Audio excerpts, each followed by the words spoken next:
Hello guys, అందరికీ నమస్కారం. అయోధ్య రామ మందిరం 500 ఏళ్ల నాటి కల నెరవేరింది. ఒక సందర్భంలో అయోధ్య గొడవల్లో 1,50,000 మందిని అరెస్టు చేశారంటే మీరు నమ్ముతారా? భవిష్యత్తులో మళ్లీ రామ మందిరం గొడవలు తలెత్తకుండా ఎన్ని వేల సంవత్సరాలు అయినా మళ్లీ రామ మందిరానికి ఆపద వస్తే ఎలా అని రామ మందిరం కింద 200 అడుగుల లోతులో టైం క్యాప్సూల్ ద్వారా రామ మందిరానికి సంబంధించిన ప్రతి పత్రాలను రామ మందిరం కింద పెట్టారు. మరి బాబర్ మసీదు రామ మందిరం పై నిర్మించారా?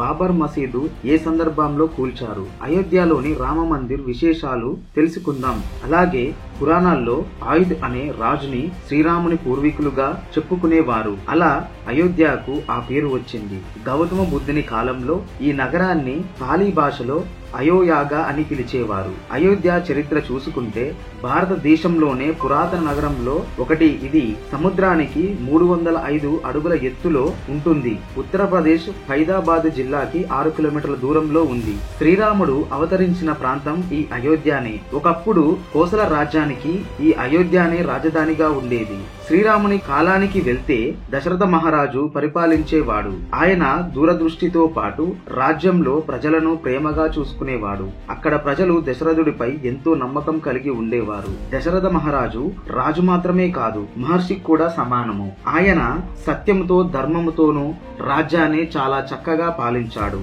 అలాంటి పరిపాలనలో ఇంద్రుడు పరిపాలించే స్వర్గంలా అక్కడి ప్రజలకు కలిగించాడు దశరథుడు. ఇక ఇప్పటి అయోధ్య నిర్మాణం వెనకాల చాలా పెద్ద చరిత్ర దాగి ఉంది. అయోధ్య వివాదం ఈ రోజుది కాదు, 500 ఏళ్ల నాటిది. 1528 ఇక్కడ ఉన్న రాముడి ఆలయాన్ని కూల్చివేసి మసీదుని నిర్మించారు. 1528లో బాబర్ అయోధ్యలో మీర్ బాబాకి ఒక మసీదు కట్టించడానికి ఒక ఆర్డర్ ఇచ్చాడు. అలా మసీదుకి బాబర్ పేరుగాను బాబర్ మసీద్ పెట్టారు. ఈ విషయం బాబర్ మసీదు గోడలపైన ఉన్నది. ఎక్కడ గాని రాముడి మందిరం కూలగొట్టినట్టు ఎలాంటి గ్రంథాల్లో లేదు. కానీ ఆ సమయాల్లో చాలా హిందూ గుళ్ళు కూలగొట్టి మసీదులు కట్టించారు. అలా ప్రజలు అక్కడ ఉన్న రామ మందిరం కూలగొట్టి మసీదు నిర్మించారు అని ప్రజలు అనుకున్నారు. ఇక 1555లో మొఘల్ కాలంలో వందలాది మంది ముస్లింలు 100 కిలోమీటర్ల దూరంలో ఉన్న హనుమాన్ ఆలయాన్ని స్వాధీనం చేసుకోవాలని బయలుదేరారు అని బ్రిటిష్ గ్రంథాల్లో రాసి ఉంది. తరువాత 1855లో అయోధ్య నివాసి మహావీర్ రావంత్ దాసు మొదటిసారి అక్కడ జిల్లా కోర్టును ఆశ్రయించి బాబర్ మసీదు లోని 2 ఎకరాలు ఇస్తే రాముడి గుడి కట్టుకుంటాము అని కోర్టులో పిటిషన్ వేశాడు. కానీ కోర్టు ఏమాత్రం ఒప్పుకోలేదు. ఇక 1850లో అయోధ్యలో హిందువులకి ముస్లింలకి ఒక గొడవ వచ్చింది. హిందువులు బాబర్ మసీదు మీద దాడి చేశారు. ఆ తర్వాత హిందువులంతా కూడా ఆ 2 ఎకరాల 7.7 భూమిని మాకు ఇవ్వాలి అని అక్కడ రాముడి గుడి కట్టుకుంటాము అని అడగడం మొదలు పెట్టారు. అప్పటి బ్రిటిష్ ప్రభుత్వం అందుకు ఒప్పుకోలేదు. కానీ బ్రిటిష్ వాళ్ళు ముందు ఆ స్థలం కోసం గొడవలు వస్తాయి అని ఆ స్థలాన్ని కొలిచి ఇద్దరికి సమానంగా పంచారు. ముందు భాగం మసీదుకి, వెనక భాగం గుడికి ఇచ్చారు. అలా ఇద్దరు మసీదు రామ ఆలయం కట్టుకొని పూజలు చేశారు. ఇక 1949లో హిందువులు మసీదుల్లోకి వెళ్లి విగ్రహాలు పెట్టారు. భక్తులను నమ్మించే పని చేశారు. కానీ అది అంత నిజం కాదు అని 3 వ్యక్తులు ఆ విగ్రహాలను తీసుకువెళ్లి పెట్టారు అని అధికారులు చెప్పారు. ఇక విగ్రహాలు బయటకు తెస్తే గొడవలు జరుగుతాయి అని మసీదు చుట్టూ కంచె వేసి అప్పటి నుంచి మసీదులో ప్రార్థనలు ఆపేశారు. ఇక 1959లో 3 వర్గాల వారు కోర్టులో పిటిషన్ వేశారు. అందులో ఒకరు విశ్వ హిందూ పరిషత్తు సంస్థ వారు ఏమన్నారు అంటే, అయోధ్య రాముడి జన్మస్థలం. ఇంత ముందు ఇక్కడ రాముడి గుడి ఉండేది. ఈ స్థలం రాముడికే కాబట్టి రామ మందిరానికే ఈ స్థలాన్ని ఇవ్వాలి అని చెప్పారు. రెండో వర్గం వారు సున్నీ సెంట్రల్ వాక్ బోర్డు, ఇది ముస్లింలది. వీళ్ళు ఏమన్నారంటే, అయోధ్యలో మసీదు ఎప్పటి నుండో ఉంది, ఎప్పటి నుంచో ఇక్కడ మేము ప్రార్థనలు చేస్తున్నాం, ఈ స్థలం మాకు మాత్రమే ఇవ్వాలి అని అన్నారు. ఇక మూడవ వర్గం వారు నిర్మోహ ఆకారం. ఈ నిర్మోహ ఆకారం వారు రాముడికి పూజలు మేము ఎన్నాళ్ళగానో చేస్తున్నాము, ఈ స్థలంలో రాముడికి గుడి కట్టాలి, ఆ బాధ్యతలు మాకే ఇవ్వాలి, ఈ గుడిలో వచ్చే ఆదాయం మాకు ఇవ్వాలి అని అన్నారు. విశ్వ హిందూ సంస్థ వారు ఆ 2 ఎకరాలను రాముడి ఆలయం కోసం ఇవ్వాలి అని ధర్నాలు, వివాదాలు చేయడం మొదలు పెట్టారు.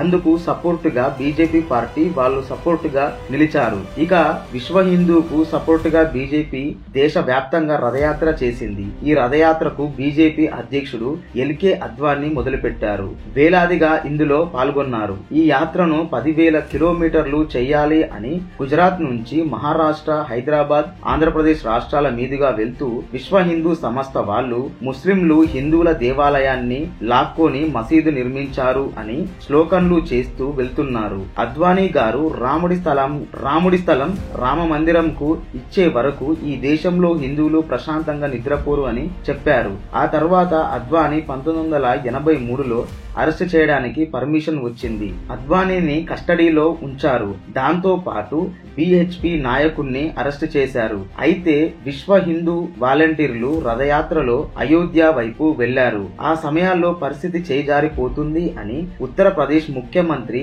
ములాయం సింగ్ యాదవ్ అయోధ్యకు వెళ్లే కార్యకర్తలను, వాలంటీర్లను అరెస్ట్ చెయ్యాలి అని చెప్పారు. ఆ సమయాల్లోనే 1,50,000 మందిని అరెస్ట్ చేశారు. 1992 డిసెంబర్ 6న విశ్వ హిందూ బీజేపీలు కలిసి కోర్టులో పిటిషన్ వేసి ఈ స్థలంలో ర్యాలీ తీశారు. వేలాది మంది ర్యాలీకి హాజరయ్యారు. అద్వానీ స్పీచ్ విని ఊగిపోయిన ప్రజలు పోలీసులను పట్టించుకోకుండా గొడ్డళ్లతో, పారలతో మసీదు వైపు వెళ్లి మసీదుని ధ్వంసం చేశారు. రాష్ట్ర ప్రభుత్వం 20,000 మంది పోలీసులను పంపింది. అయినా విశ్వ హిందూ వాలంటీర్లు ఎక్కువగా ఉండడంతో పోలీసు వాళ్లకు, వాలంటీర్లకు పెద్ద యుద్ధమే జరిగింది. ఇది 3 రోజుల పాటు ఎంతో భయంకరంగా జరిగింది. ఈ గొడవల్లో విశ్వ హిందూ వాలంటీర్లు 23 మంది చనిపోయారు. ఇలా విశ్వ హిందూ సంస్థ చేసిన గొడవల వల్ల హిందూ ముస్లింల మధ్య గొడవలకు దారితీసినట్టయింది. దేశంలో జైపూర్, బోధాపూర్, అహ్మదాబాద్, బరోడా, హైదరాబాద్ లాంటి నగరాల్లో అల్లర్లు జరిగాయి. 2002లో వాజ్పేయి ప్రభుత్వం హిందూ ముస్లింలు చర్చల కోసం అయోధ్య శిలాని ప్రారంభించింది. అదే సంవత్సరం రైల్లో వస్తున్న కరా సైనికులపై ముస్లింలు దాడి చేసి రైలుకు మంటలు పెట్టడంతో ఈ వివాదం కొత్త రూపానికి దారితీసింది. ఈ ఘటనలో 58 మంది హిందువులు చనిపోయారు. దీని వల్ల గోధ్రా అల్లర్లు జరిగాయి. దీనిలో వేలాది మంది ముస్లిం సోదరులు చనిపోయారు. ఇక కోర్టు ఈ స్థలంలో ముందు రాముడి ఆలయం ఉందా లేదా అనే విషయాన్ని ఆర్కియాలజిస్టులకు, పరిశోధకులకు అప్పగించింది. మరి మసీదు కింద రాముడి ఆలయం ఉందా లేదా అనేది ఆర్కియాలజిస్టులకు అప్పగించింది. 2010లో సుప్రీంకోర్టు ఒక రిజల్ట్ ఇచ్చింది. ఈ స్థలాన్ని ముగ్గురికి సమానంగా ఇవ్వాలి అని. 1 హిందువులకి, 2 ముస్లింలకి, 3 నిర్మూరా ఆకారానికి.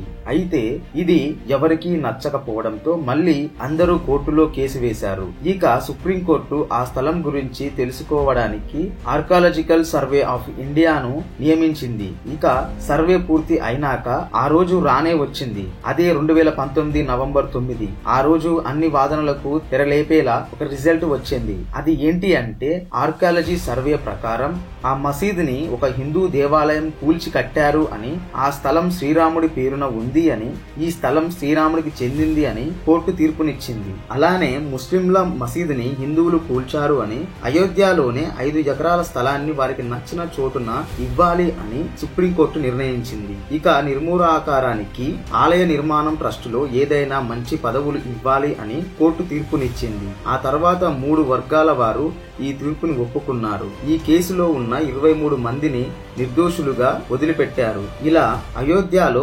492 సంవత్సరాల తర్వాత, 72 గొడవల తర్వాత 73వ ఉద్యమంలో అయోధ్య స్థలం, రాముడి స్థలం రాముడికే చేరింది. ఇక మరి ఈ రాముని ఆలయం ఎలా కట్టారు, అయోధ్యలో ఏ విధంగా నిర్మించారు, ఎలాంటి వస్తువులు వాడారనే విషయాన్ని తెలుసుకోవడానికి పార్ట్ 2 కోసం వెయిట్ చేయండి.